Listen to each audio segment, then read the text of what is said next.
Hello दोस्तों, स्वागत है आपका अपने चैनल देसी मांगा मानिया में। तो आ गया हूँ मैं आपके लिए द किंग ऑफ हेल का 5th एपिसोड लेके। जैसा कि आपने देखा था कि लास्ट एपिसोड में कांग अर्थ पे आ गया होता है और वहाँ उसने बहुत से गॉब्लिन्स को मारा होता है और एक लड़की को बचाया होता है जिसका नाम सियोल था, जिसको देखते ही कांग उस पे लट्टू हो जाता है और उसको शादी के लिए पूछने लगता है। अब आगे सियोल कांग से बोलती है, माफ करना, तुमने क्या कहा? तब कांग होश में आता है और बोलता है, मैं बहुत एक्साइटेड हो गया था, मुझे माफ करना। मेरा नाम कंगवू है और तुमने कहा तुम्हारा नाम सियोला है, राइट? क्या तुम्हारी चोट ठीक है? तब सियोल बोलती, हाँ ठीक है, वो ज्यादा बड़ी चोट नहीं है। तभी हम देखते हैं कि सियोल का पूरा घुटना छीला हुआ होता है और तभी सियोल कांग के ऊपर गिर जाती है और उसका फोन उसके हाथ से छूट जाता है, जिसको देख के कांग बोलता है वो स्क्वायर शेप की चीज स्मार्टफोन है, तो इसका मतलब है मैं सच में अर्थ पे आ गया हूँ। तब कांग सियोल को बोलता है, तुम खुद को ज्यादा तकलीफ मत दो, थोड़ी देर यही आराम करो और मुझे थोड़ा बहुत फर्स्ट एड ट्रीटमेंट करने दो। और सियोल बोलती है, थैंक यू सो मच। तभी कांग बोलता है, थैंक यू की कोई बात नहीं है, ये तो मेरा फर्ज है। देख रहे हो कैसे लड़की पे लाइन मरने का कोई चांस मिस नहीं कर रहा है थरकी कांग, और तभी अपने जैकेट का एक टुकड़ा फाड़ के सियोल के पाँव पे बांध देता है और बोलता है कि हम आगे भी ऐसे ही बातें करते रहेंगे।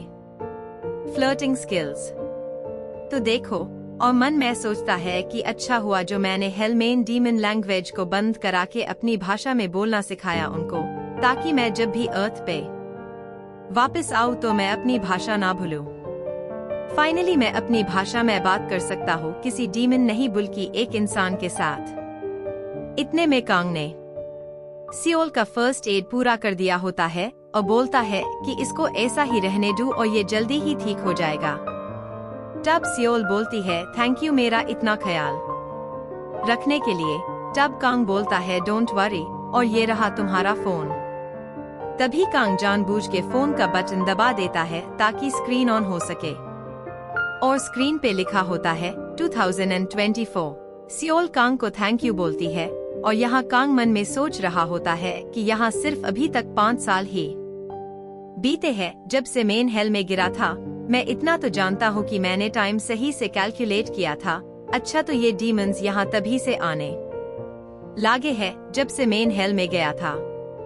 तब कांग सियोल को बोलता है, ऐसी हालत में चलना ठीक नहीं होगा, तो तुम यही रेस्ट करो और मुझे भी यहाँ की इतनी नॉलेज नहीं है। सियोल मान जाती है और कहती है, आप ठीक बोल रहे हैं। उसके तुरंत बाद कांग सियोल से पूछता है कि तुम ऐसी जगह क्या कर रही हो? तब सियोल बोलती है कि मेरी कुछ मजबूरियां हैं, इसीलिए मैं इस हंटिंग गेट में अकेली आई हूँ। मैं एक प्लेयर के रूप में कल ही अवेक हुई हूँ और मैं अकेली ही ई रैंक के हंटिंग गेट में आ गई। मैं कितनी मूर्ख हूँ ना। तब मन में सोचता है, ग्रुप हंटिंग प्लेयर ये सब क्या है? तभी कांग सियोल से उसकी रैंक पूछता है तो सियोल बोलती है, मेरी रैंक 6 है, मुझे अवेक ही ज्यादा टाइम नहीं हुआ ना। तब सियोल कांग को बोलती है, तुम्हारी रैंक तो S रैंक होगी और तुम यहाँ क्या कर रहे हो? कांग शर्मा जाता है और बोलता, नहीं, मेरी रैंक S रैंक नहीं है, कम ही है, और मेरी भी कुछ मजबूरियां हैं जिस वजह से मैं यहाँ पे हूँ। सियोल मान जाती है। फिर जब सियोल खादी होती है तो दर्द की वजह से उसका चेहरा लाल हो जाता है। फिर भी वो कांग से बोलती है, तो क्या फिर हम चले? कांग बोलता है, तुम्हारी चोट गहरी है तो क्या तुम चल पाओगी? लेकिन तभी सियोल लड़खड़ाने लगती है और कांग मौके पे चौका मारते हुए उसके हाथों को पकड़ लेता है। तब सियोल बोलती है, नहीं नहीं, मैं आपको और तकलीफ नहीं देना चाहती। लेकिन हमारा कांग भी कहाँ छोड़ता ऐसा मौका। वो बोलता है, ये सिचुएशन ऐसे मना करने की नहीं है, मैं तुम्हें तुम्हारे घर छोड़ दूंगा। कौन सी दिशा में जाना है हमें? फिर सियोल मान जाती है और कहती है, उस डायरेक्शन में, तुम मुझे केवल एंट्रेंस तक पहुंचा दो। कांग बोलता है, ओके। और मन में सोच रहा होता है, ये मेरी पहली बातचीत है किसी इंसान से 10,000 साल बाद। और शुरू की ओवर एक्साइटमेंट को छोड़ के मैंने कोई गलती नहीं की, और ऐसा भी नहीं है कि इसको मुझ पे शक हो, और मैं ऐसे ही अर्थ पे वापस रहना सीख जाऊंगा। और ये सोचते सोचते सियोल और कांग चल भी रहे होते हैं, तभी वो दोनों एंट्रेंस गेट पे पहुंच जाते हैं। कांग गेट को देख के बोलता है, ये क्या है? ये तो एक स्पेस पोर्टल है। और उसको देख के फिर से कांग सोचता है कि ये पॉसिबल है कि ये पूरी तरह अर्थ ना हो। मैंने कोई ऐसा टूल नहीं देखा कि जो ऐसे पोर्टल बनाता हो, और ये पोर्टल इतनी देर तक कैसे खुला है? तभी सियोल कांग को बोलती है, मिस्टर कांग अब आप अच्छा फील कर रहे होंगे। तब कांग बोलता है, हाँ। सियोल बोलती है, तो चलो बाहर चले। कांग जैसे ही पोर्टल से बाहर आता है, उसको बहुत तेज रोशनी दिखाई देती है, क्योंकि वो हेलमेन था इतने दिनों से।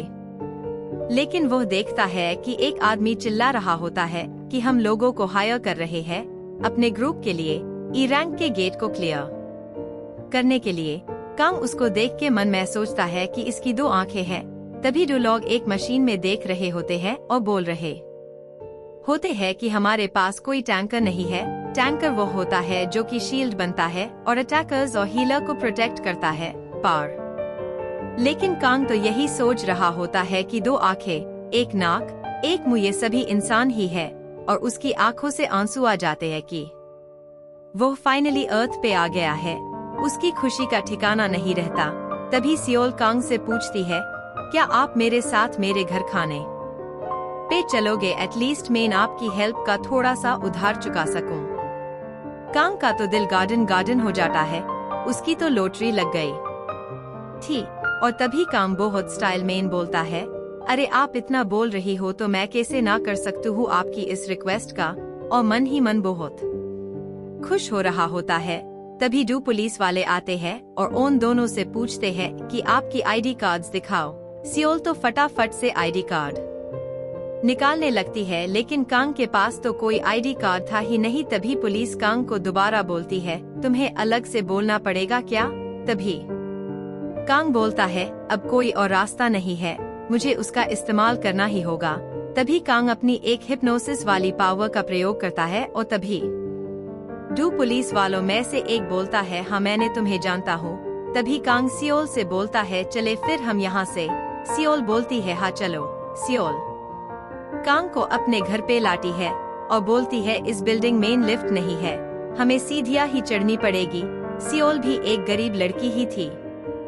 तभी कांग फील करता है कि एक पुराने घर की महक, पतली सीढ़ियाँ, ठंडी रेलिंग, गंदी खिड़कियाँ, अब मैं असलियत में इन सब को फील कर सकता हूँ। और थरकी कांग मन में सोचकर खुश हो रहा होता है कि ये मिस सियोल का घर खुद का घर है, और सोच रहा होता है कि अब आगे फ्यूचर बहुत ब्राइट होगा।